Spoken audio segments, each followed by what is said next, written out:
साहब ये फिर कैसे फायदा होगा 700 अरब रुपए का 600 अरब रुपए का। आज तो सारे अखबारात ने इसको कोट किया है कि 700 अरब का फायदा होगा, कुछ अखबारात ने कुछ प्रोडक्ट्स के हवाले से कहा 400 अरब रुपए का फायदा होगा और सर्कुलर डेट खत्म होने में मदद मिलेगी। तो अगर शायद सितार साहब की बात को मान लिया जाए तो फिर सर्कुलर डेट कैसे खत्म होगा? वो तो नहीं होगा। सरकार के पास तो मैंने भी एग्रीमेंट देखा है, मुझे भी कोई ऐसा फायदा उसमें नजर नहीं आता। अगर जो बात शाहद आरफ साहब ने कही थी ना कि जो ब्यूरोक्रेसी करती है वैसे ये भी हाथ हो गया है। और उसमें आपको देखे MOU जो होता है ना, इससे मेमोरेंडम अंडरस्टैंडिंग, और इसकी जो बड़ी शानदार क्लॉज उन्होंने बिल्कुल एग्जैक्टली पढ़ के सुनाई है कि आप इसके जितने भी तब्दीलियां होंगी वो बुनियादी जो एग्रीमेंट है उसको निगेट करके नहीं हो सकेंगी। ठीक है, ये बहुत इंपॉर्टेंट क्लॉज है और ये वो क्लॉज है जो सरपास करती है बाकी तमाम क्लॉजेस को जो कि फ्यूचर उसके अंदर आनी है। ये लीगल एग्रीमेंट, और उन्होंने बड़ी तेजी से, मैं शाहद आरफ साहब की बात की तायद में बताता हूं कि मेरा जाती तजर्बा है कि पाकिस्तान की ब्यूरोक्रेसी जो है बिल्कुल इसी तरह बिहेव करती है, इसमें भी इसी तरह बिहेव कर गए। मैं गया था फिलीपीन 1997 में एक पानी के एग्रीमेंट के लिए। आप अंदाजा करें कि 7 दिन की वहां कॉन्ट्रैक्ट नेगोशिएशन थी। पहले तो यह था कि वो जो एशियन बैंक का हेड था वो बैठा हुआ था मीटिंग पे।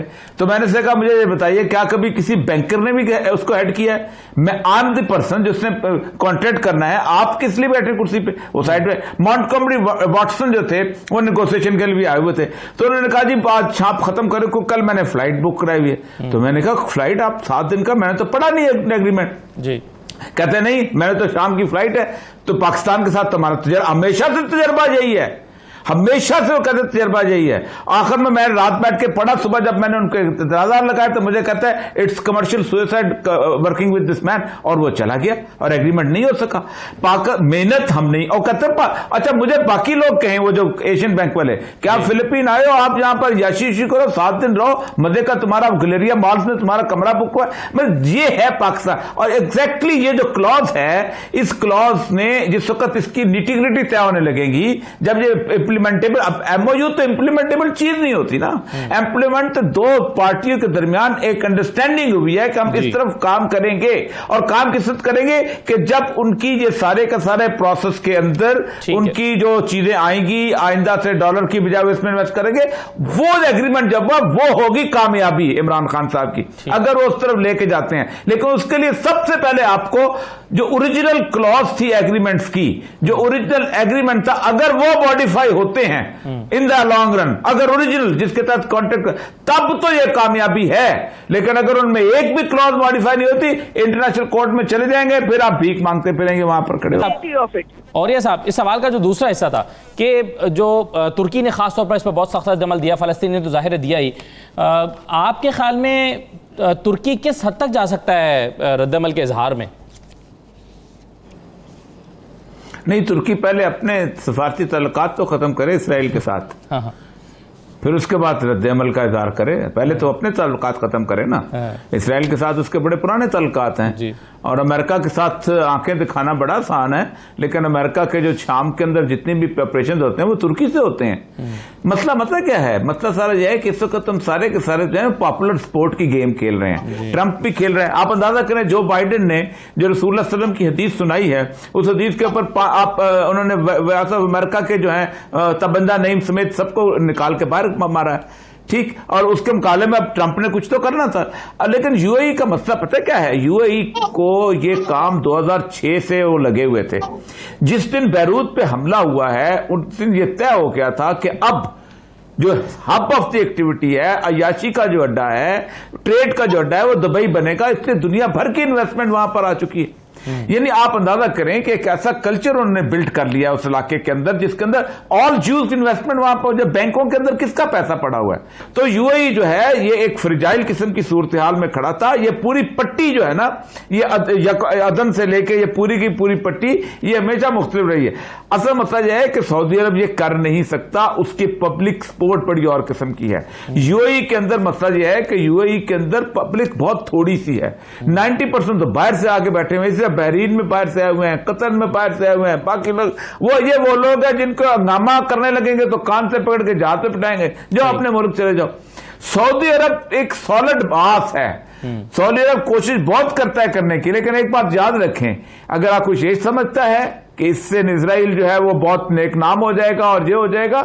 इसराइल को अपनी जो लॉबी है ना, जो लिक्विड पार्टी और बाकी और उसकी उनके फंडामेंटलिस्ट हैं, जो कि जिस वक्त उन्होंने कहा था कि हम एनेक्स करने वाले हैं, तो नक्शा बिछा बिछा के जाते थे और कहते कि जुलाई में करो या ना, नहीं तो हम नहीं आने देंगे। वो 4 लाख बंदा जो ला के उन्होंने उस वेस्ट बैंक में आबाद किया है, और वो जो दीवार बन रही है, ये इम्पॉसिबिलिटीज में से क्या रियायत ली है आपने? यही कि हम कुछ देर के लिए मुलतवी कर लेते हैं अपनी आप उसको। क्या उसने वेस्ट बैंक छोड़ दिया? बिल्कुल सही। ये शोर शोर ऐसे इसलिए मचा रहे हैं, ये खौफजदा लोग हैं, ये लोग हैं जो आवाम के नुमाइंदे ही नहीं है, ये उनके बादशाह बैठे हुए, बस बैठते हैं जो मर्जी करते रहे। जी शाह साहब, देखिए बात यह है कि एक पहलू है जो यूएई के तस्लीम करने का है। इससे पहले मिस्र भी तस्लीम कर चुके, उर्दन भी तस्लीम कर चुके, ख़ुद यासिर अरफात साहब ने भी तस्लीम कर लिया था। फ़ायदा क्या हुआ है? मिस्र को क्या फ़ायदा हुआ, उर्दन को क्या फ़ायदा हुआ, और फ़लस्तीन की जो गवर्नमेंट है उसको क्या फ़ायदा हुआ है, वो कोई बता दे। कोई बताने के लिए तैयार नहीं है। तवक्को तो ये थी कि जी अमन हो जाएगा, तो अमन के बाद यहाँ दूध शहद की नहरें बहेंगी, वो कुछ भी नहीं हुआ। यूएई को भी क्या फ़ायदा होगा? अमेरिका पहले भी इन ममालिक का जो है अंदाता है, अब भी होगा, उससे उसका भी कोई ज़मीनी हक़ाइक़ पे। लेकिन नुकसान जो हुआ है वो ये हुआ है, और उसमें एक फ़ायदे का पहलू भी है। नुकसान ये हुआ है कि जो एक आलम इस्लाम की अक्सरियत का एक इज्तमाई फ़ैसला था या इज्तमाई एक मौक़िफ़ था, वो कमज़ोर हुआ है। अब बहरीन, मेरा ख़्याल है यूएई के बाद शायद बहरीन की बारी आएगी, उसके बाद ओमान की बारी आएगी, कुछ और मुल्क भी इस तरफ चलेंगे, क्योंकि ये भेड़ चाल होती है अरबों की, वो एक आगाज़ होता है और फिर शुरू हो जाता है। लेकिन इससे बुनियादी जो हक़ाइक़ हैं वो बदलने वाले नहीं हैं। इसराइल, ग्रेटर इसराइल के अज़ाइम हैं, वो आगे बढ़ना चाहता है, लेकिन ये गलत फ़हमी है इसराइल की कि सारे अरब भी अगर तस्लीम कर लें तो वो इस अपनी एक बहदूद जो है इससे निकल सकता है। मेरा नहीं ख्याल कि कोई उसको निकलने देगा, क्योंकि ये विल ऑफ पीपल के ख़िलाफ़ है और तारीख़ के जो जबर है उसके बिल्कुल बरखिलाफ़ है। जहाँ तक पाकिस्तान का ताल्लुक़ है, पाकिस्तान का मौक़िफ़ इस वजह से नहीं है इसराइल के ख़िलाफ़ कि अरबों का क्या मौक़िफ़ है। पाकिस्तान बनने से पहले इकबाल और कायद आज़म ने इसराइल के हवाले से एक बाकायदा पॉलिसी दी और पाकिस्तान उस पर खड़ा हुआ है। उसमें ऐड जो हुआ है वो हुआ है मसला कश्मीर। हम अगर तस्लीम कर लेते हैं इसराइल को तो फिर कश्मीर पर हमारा मौक़िफ़ बिल्कुल ख़त्म हो जाता है। और मौजूदा हुकूमत ने तो फिर रिवाइज़ किया है अपने उस तारीख़ी मौक़िफ़ को जो परवेज़ मुशर्रफ ने छोड़ दिया था। नवाज़ शरीफ साहब उससे पीछे हट गए थे। ज़रदारी साहब तो ये कहना शुरू हो गए थे कि हर पाकिस्तानी के दिल में हिंदुस्तान है, हर हिंदुस्तानी के दिल में एक छोटा सा पाकिस्तान है।